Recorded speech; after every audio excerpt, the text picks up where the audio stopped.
today's video, we're going to look at what I think is one of the best Stoic quotes for combating anxiety. This is a powerful quote from Seneca, and I think it helps us to view anxiety in a different light. And it can really help to change the way you think moving forward if you internalize quotes like this. If you're new here, welcome to the channel. My name's Nick, and this channel is all about daily self-improvement and philosophy videos where we discuss ideas, give tips, help, and advice. And ultimately, my goal is to help you become the person you want to be and live the life that you want to live. So if that sounds like your kind of thing, consider hitting that subscribe button. But what we're going to do today is take a look at this quote from Seneca, pick it apart a bit, and see if we can take some practical advice from it. And I might make this a series, so if that's something you're interested in seeing, please comment down below. So the quote from Seneca is this: "It is likely that some troubles will befall us, but it is not a present fact. How often has the unexpected happened? How often has the expected never come to pass? And even though it is ordained to be, what does it avail to run out and meet your suffering? Perhaps it will come, perhaps not. In the meantime, it is not. So look forward to better things." So the first two lines of this quote really speak to the power of learning to stay present, especially when you suffer with anxiety. With anxiety, you spend so much of your time anxiously ruminating about the future and predicting these future catastrophes. And it really helps if you can learn to keep your mind in the present moment. I actually have a video on mindful observation that I think really helps with this. I'll try and link that somewhere above here. But I think the real power in this quote is in the middle section of it. How often has the unexpected happened? How often has the expected never come to pass? How often has the unexpected happened? Let's take a look at that line.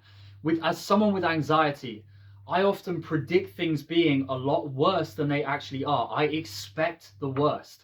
That is my default setting. And if you're someone with anxiety as well, I'm sure you understand this. You expect things to go wrong. All those catastrophes in your head, a lot of the time you genuinely expect them to happen. You really think it's going to go that way. How often has the unexpected happened? You didn't expect things to go well. You thought it was going to go wrong for you, but it all went fine. It did actually go well. How often has that happened? If you look back, I'm sure you'll realize quite often that's the way things go. And how often has the expected never come to pass? That speaks to the flip side of this.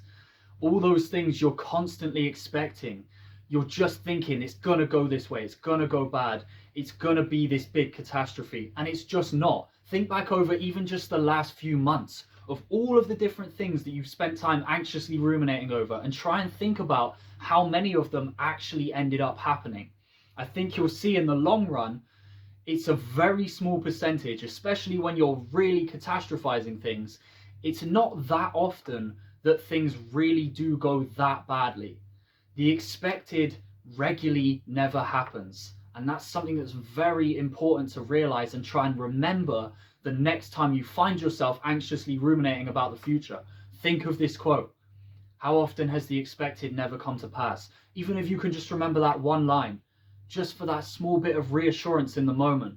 Think about all those other times you were wrong about the catastrophes you were predicting, and just try and keep that in mind to save you from being stuck with even more unnecessary anxiety. I think if you can internalize these quotes and combine them with other strategies like mindfulness and learning to stay present and things like that, they really can help with combating your anxiety.